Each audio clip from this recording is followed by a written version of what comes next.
Bonsoir à toutes et à tous, soyez les bienvenus sur Monaco Info, je suis ravi de vous retrouver pour cette nouvelle édition. Une conférence vient d'être organisée par le ministre d'État autour de la notion primordiale de l'attractivité, concrétisée par la nomination de Frédéric Ginta, déjà délégué interministériel chargé de la transition numérique. Frédéric Ginta qui hérite en plus de ce nouveau portefeuille. Le major Patrice Jacob vient de prendre officiellement le commandement du centre de secours de la caserne de la Condamine ce mardi, l'occasion de nous entretenir avec le chef de corps des sapeurs-pompiers de Monaco, Maxime Ivrard. Nous ferons le bilan avec lui de ses 8 premiers mois à la tête des pompiers de la Principauté, ainsi que les missions liées aux différents Grands Prix de Monaco. Le Monaco Economic Board a réuni ses membres autour d'un forum économique consacré à Djibouti. Les entrepreneurs de la Principauté ont pu rencontrer leurs homologues venant de ce pays situé en Afrique de l'Est. Le coup d'envoi du concours de langue monégasque a été donné ce matin avec les épreuves écrites. Ce concours est destiné aux élèves de CM2 jusqu'à la terminale. Et enfin, nous vous dirons tout sur la prochaine édition du salon Top Marque qui vient d'être présenté ce mardi et qui se déroulera du 9 au 12 juin. Comme je viens de vous le dire dans les titres, le ministre d'État a donné une conférence de presse cet après-midi en sa résidence. À ses côtés, Frédéric Ginta qui ajoute à son portefeuille du numérique l'attractivité. Les explications dans ce reportage. L'attractivité, une politique prioritaire pour le gouvernement. Après la crise du Covid, les modes de vie ont changé et la Principauté doit s'adapter et avoir une vision plus stratégique. Et si des États comme Dubaï ou encore Singapour sont source d'inspiration pour Monaco, le défi majeur du gouvernement est de moderniser l'administration en la rendant plus performante et plus efficace. Par ailleurs, la compétition internationale étant très forte, la Principauté doit rayonner à travers le monde tout en se rendant attirante. L'attractivité, c'est très important parce qu'il s'agit d'attirer le mieux possible sur un territoire des personnes qui veulent venir y résider, qui veulent venir y travailler ou qui veulent venir y investir ou y passer des vacances. C'est donc des choses très différentes qui appellent des politiques très diverses, mais il est important que cette politique soit prioritaire et surtout qu'elle soit exercée au plan interministériel parce qu'il ne s'agit pas de se substituer à l'ensemble des ministères, mais de coordonner au mieux ce que font les ministères dans ce domaine, parce que tous les ministères sont concernés, mais aussi d'autres acteurs privés en principauté. Après le numérique, Frédéric Ginta vient donc d'être nommé au poste de délégué interministériel pour l'attractivité, deux univers étroitement liés. La numérique est l'un des piliers d'attractivité. Maintenant, l'attractivité est beaucoup plus vaste que le numérique. Cette capacité à attirer, à accueillir et à intégrer l'ensemble des forces économiques, soit des résidents, soit des investisseurs, des touristes ou des pendulaires. Et donc c'est une mission beaucoup plus globale, même si, évidemment, elle s'appuiera sur le numérique. Durant les semaines à venir, Frédéric Ginta va partir à la rencontre de l'ensemble des forces de l'attractivité en Principauté. Comprendre, écouter, percevoir et fédérer seront les maîtres mots afin de mettre en place une politique d'attractivité qui s'appuiera sur 3 actions: attirer, rayonner et accueillir. Nous allons nous entretenir à présent avec le chef de corps des sapeurs-pompiers de Monaco. On va avoir plein de choses à se dire, notamment un bilan de ces 8 premiers mois, cette fonction, mais aussi le gros travail que vont avoir ces hommes pendant les prochaines courses automobiles, par exemple. Maxime Ivrard, bonsoir. Bonsoir. Mais avant de développer tout cela, nous sommes là aussi pour parler de la prise de commandement du major Patrice Jacob à la tête du centre de secours de la caserne de la Condamine. Une prise de commandement qui vient de se dérouler ce matin. Qu'est-ce que ce centre de secours et qui est Patrice Jacob? Alors, ce centre de secours de la Condamine, c'est un des 2 centres de secours de la Principauté. Il y a Fontvieille dans le quartier de Fontvieille et celui de la Condamine qui est dans la caserne principale du corps des sapeurs-pompiers de Monaco. Donc le major Patrice Jacob, en fait, c'est un produit issu de la maison Monaco, puisque c'est un militaire qui est rentré chez nous tout jeune, en 1994, en tant que sapeur et qui a gravi tous les échelons jusqu'à aujourd'hui.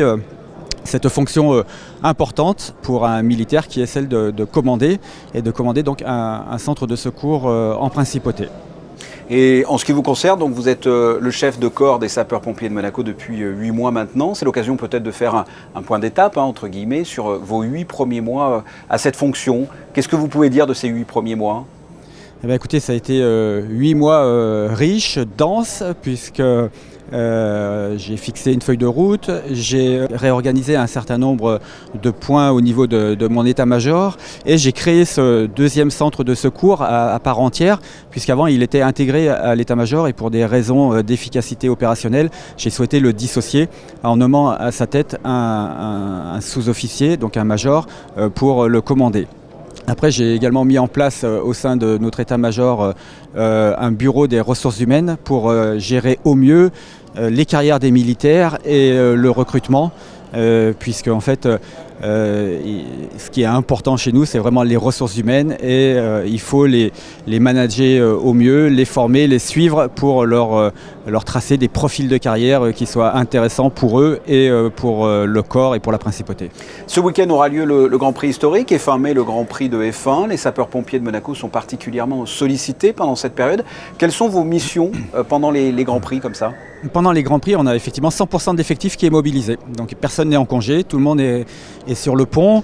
On a 2 missions principales, qui est celle d'assurer la sécurité de la piste de circuit de Formule 1 et tout en gardant le haut niveau de couverture de la principauté.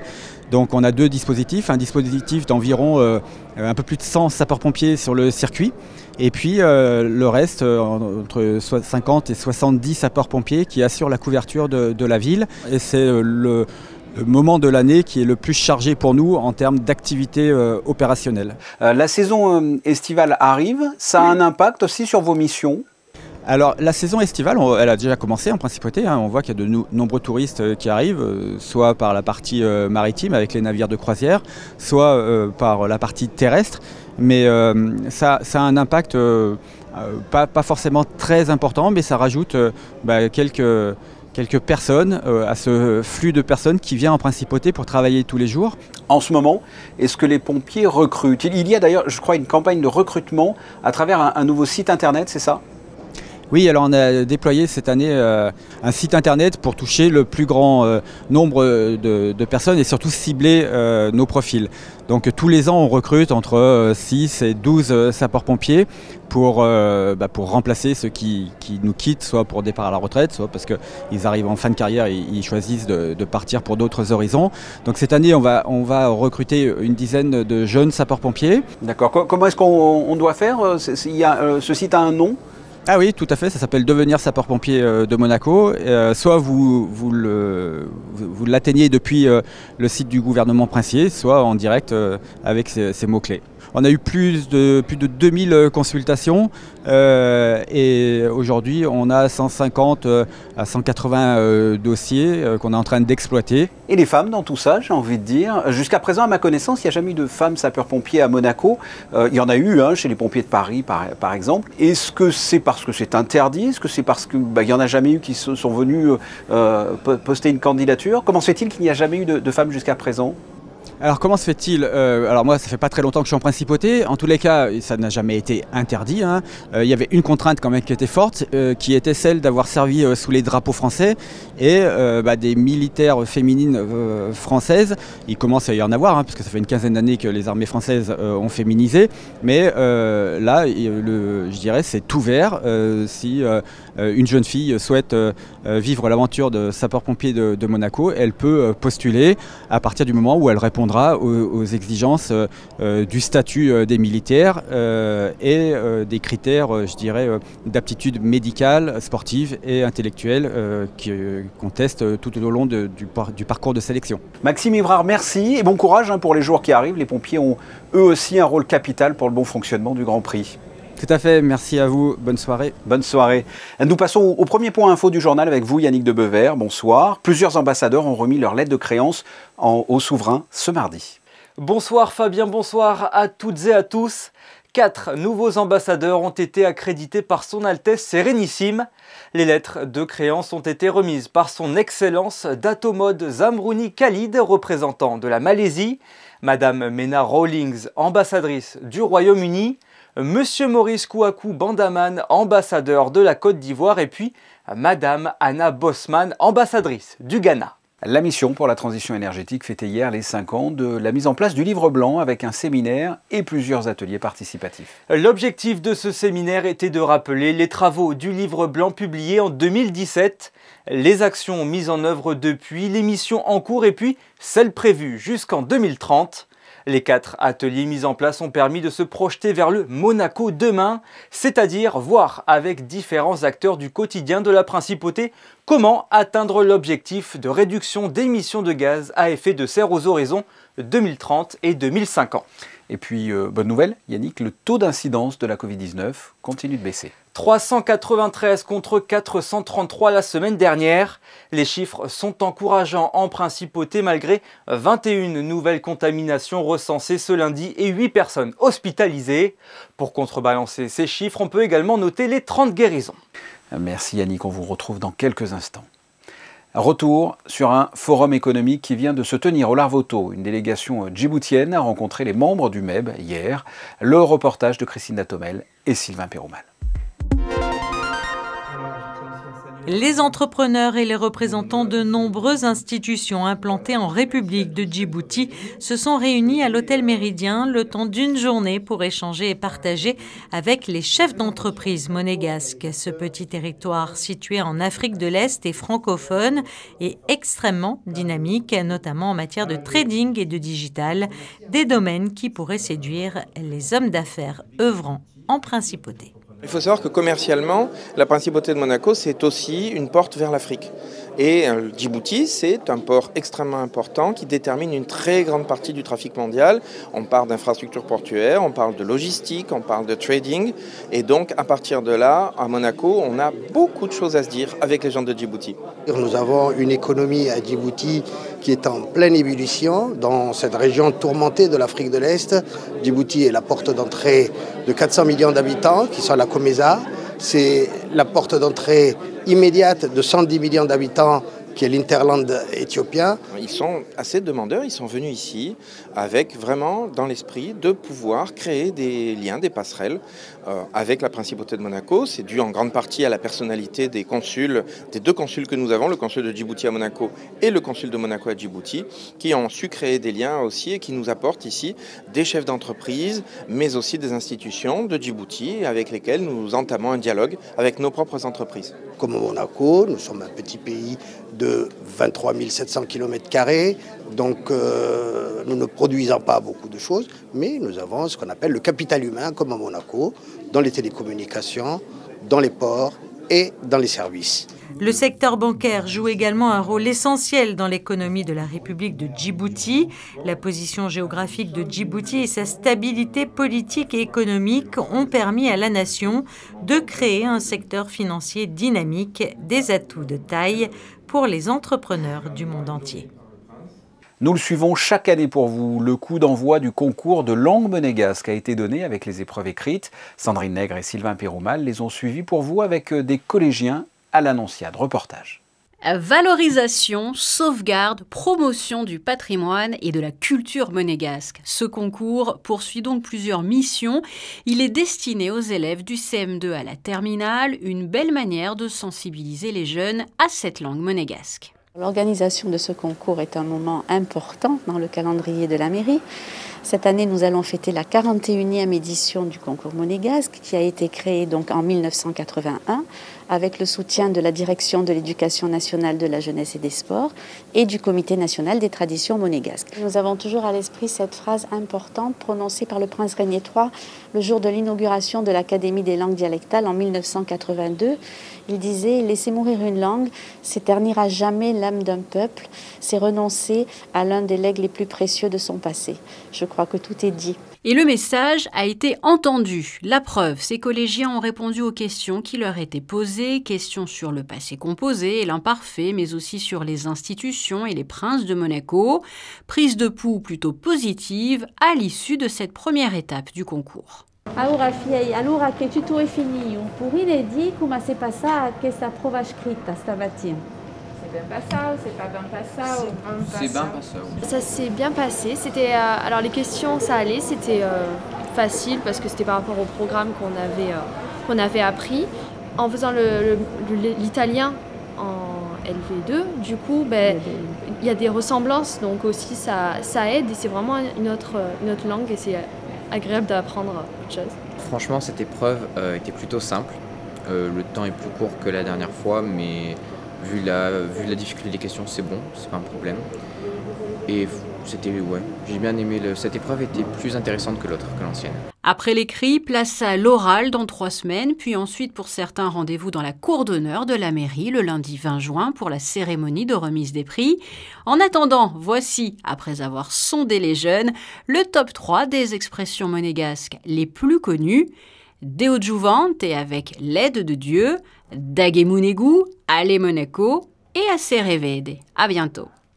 Et en fonction des notes obtenues à ces écrits, les élèves pourront ensuite passer les épreuves orales début juin en mairie.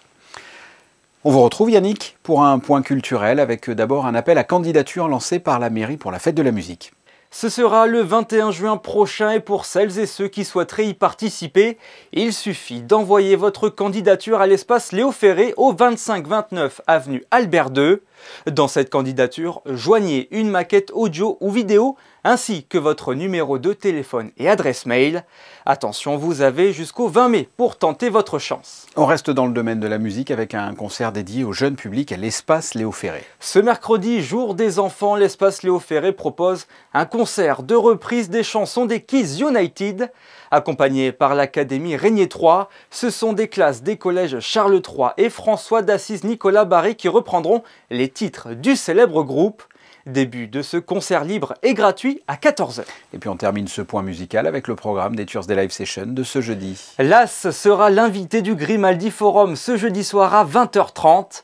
La voix très douce et élégante de cet artiste sénégalais ne vous laissera pas indifférent.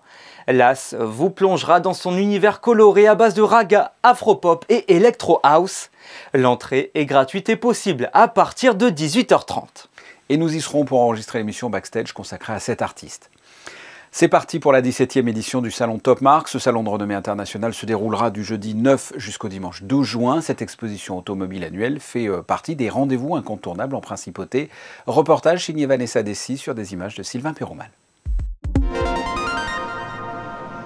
Toujours plus de supercars et d'hypercars, une dizaine de lancements mondiaux et européens est attendue au prochain salon Top Marque. Cette 17e édition accueillera plus de 110 voitures, 15 motos, 3 véhicules aériens et une collection de superboats. Des supercars électriques, hypercars électriques, avec celle qui bat le record du monde entre le 0 et 100 km/h en moins d'1 seconde 69. Vous aurez également un espace entièrement dédié aux motos. Et puis la plus grosse nouveauté, c'est surtout l'espace Classicar au Daguilef. Donc en fait, Top Marque cette année, c'est plus de 100 exposants qui viennent un petit peu partout dans le monde, d'Europe bien entendu, mais du Japon et des États-Unis. 4 bateaux, puis aussi toujours les montres et la haute joaillerie, puisque ça va de pair avec nos voitures. Ça partage la même précision, le même souci de la performance. Une nocturne VIP sera proposée le mercredi 8 juin de 20h à 23h sur invitation avec billetterie limitée, ce qui permettra aux visiteurs de découvrir les véhicules en avant-première. On s'est rendu compte qu'au fur et à mesure du temps, les acheteurs voulaient être tranquilles et venaient plutôt le jeudi, vendredi. Et puis du coup on s'est dit, tiens, essayons un nouveau concept, la pré-opening. Donc on permet, la veille de l'ouverture officielle du salon, d'ouvrir les portes à un certain nombre d'acheteurs, d'invités, des exposants, des sponsors, etc. pour découvrir tranquillement pendant 3 heures le salon et faire leurs achats. Au programme de ce salon Top Marque, 3 surprises volantes, un hélicoptère électrique, une moto volante japonaise et une première mondiale made in Monaco.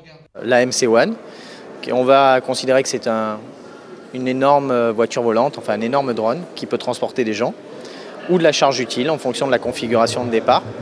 Bon, nos concurrents directs, c'est Jetson, puisque on va dire qu'on fait à peu près la même chose. La grosse différence, c'est que vous pouvez l'appeler, elle vient vous chercher. Vous pouvez la piloter à distance comme un drone et vous pouvez la piloter à l'intérieur. Voilà, il y a plusieurs configurations et on va la dévoiler à Top Marque.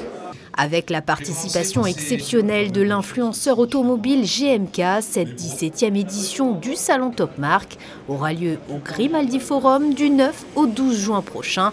Et comme chaque année, 1 € sur chaque billet vendu sera reversé à l'association Monaco This is Power. Autant il est difficile de prévoir le temps qu'il fera durant le salon Top Mark, autant Yannick, vous nous annonciez hier qu'il fera beau pendant quelques jours en Principauté.